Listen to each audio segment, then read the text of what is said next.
Les 3 infos des législatives. Les vraies voix Sud Radio.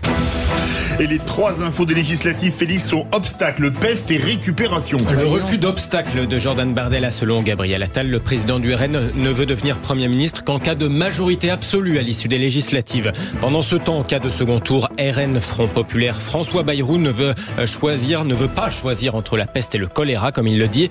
Et puis le président de la Fédération française de foot, Philippe Diallo, salue les joueurs qui s'engagent, mais il ne veut pas de récupération politique. Les vraies voix Sud Radio.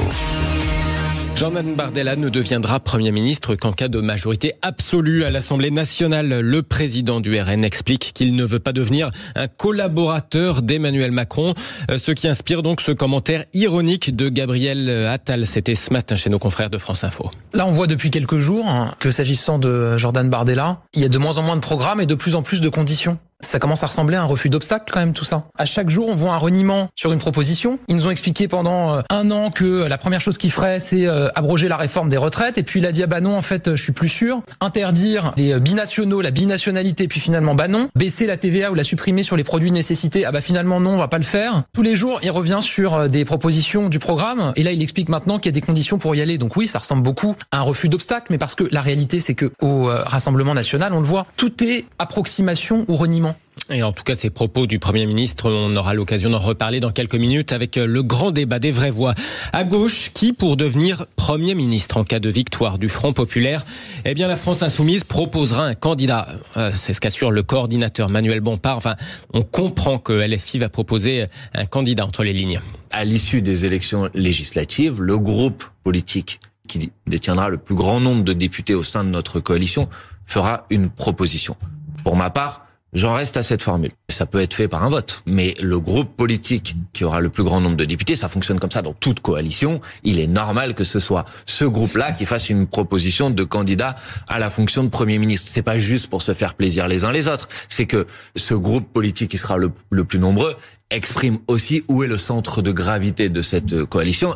Manuel Bompard tout à l'heure sur BFM TV. Je voudrais faire ce que Manuel Bompard oublie de dire, bien sûr, parce que ça ne rentre pas dans ses causes, c'est qu'évidemment ce sera ni Jean-Luc Mélenchon ni François Ruffin. Pourquoi ? Parce que dans l'accord qui est signé, il faut un vote de l'ensemble des partis et il est absolument évident que ni le Parti socialiste, ni les Verts, ni le Parti communiste ne valideront jamais Jean-Luc Mélenchon, pas plus que François Ruffin. Mais est-ce que quelqu'un a lu la Constitution dans ce pays? J'adore. Les gens pensent que ils vont dire bah voilà, moi je veux être Premier ministre, on veut que ce soit machin. Je vous rappelle que la seule obligation du président, c'est de choisir un Premier ministre qui ne sera pas renversé à l'Assemblée. Bien sûr. Et on imagine bien que même si LFI arrive en disant je veux que ce soit Mélenchon, parce que je suppose, ça je n'ai pas regardé, mais je suppose qu'ils ont déjà le plus grand nombre de circos gagnables, donc je pense qu'il est déjà écrit. C'est absolument faux. Vous êtes pas, mais je vous dis, j'ai expliqué à Philippe Bilger que c'est justement absolument faux. On y reviendra. Je veux dire, donc il est fort probable qu'ils seront quand même la première force. Il est possible, en tous les cas, qu'ils soient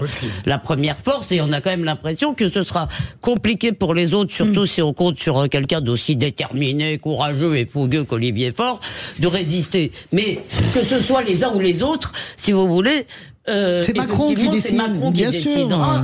Et le seul cas où il est quasiment obligé de faire quelque chose, c'est si quelqu'un a une majorité absolue. Voilà. En tout cas, la gauche s'était rassemblée hier à Montreuil. Hier soir, l'occasion pour François Ruffin de soutenir son camarade Alexis Corbière, qui n'a pas eu donc l'investiture de la France Insoumise et du Front Populaire. Chers amis, chers camarades, puisque nous sommes à Montreuil, et ici, ce que vous appelez une élection, c'est en fait une primaire de la gauche, je veux dire mon plein soutien à mon camarade et ami Alexis Corbière.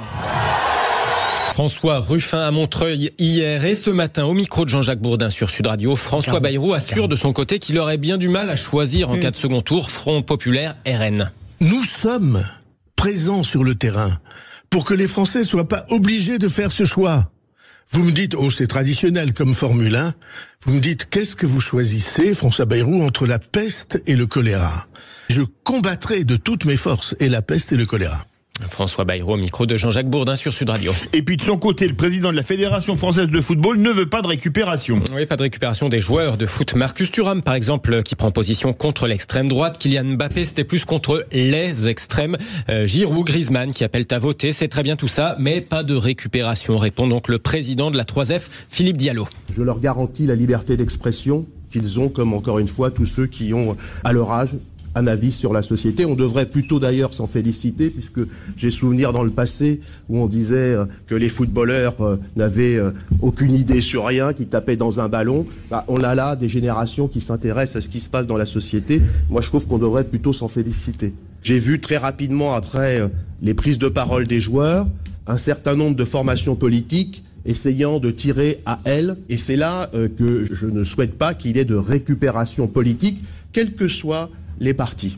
Philippe Diallo, président de la Fédération française de foot. Thuram aurait mieux fait de se taire politiquement, il aurait été meilleur sportivement. Hein. Oui, enfin, moi, je trouve ça. Ouais, oui, ça. Oui, mais il a été mauvais hier. Non, mais bon, moi, je trouve là, c'est la pierre dans le jardin. C'est la pierre dans le jardin de Renaissance, parce que à peine Kylian Mbappé avait parlé, vous aviez tous les cadors de Renaissance, vous aviez Éric Dupond-Moretti, tout le monde y est allé, Gabriel Attal, etc. Non, mais les cadors, en tout cas, les têtes de gondole de Renaissance. Et c'est vrai que, mais je comprends même pas la phrase de Philippe Diallo. En fait, personne n'a le droit de. C'est pas non, mais c'est pas non plus des oracles ou c'est pas le directeur de la DGSE, Thuram. Je suis d'accord. Les amis, on y va. Si vous le permettez. Merci beaucoup, Félix Mathieu. Dans un instant, les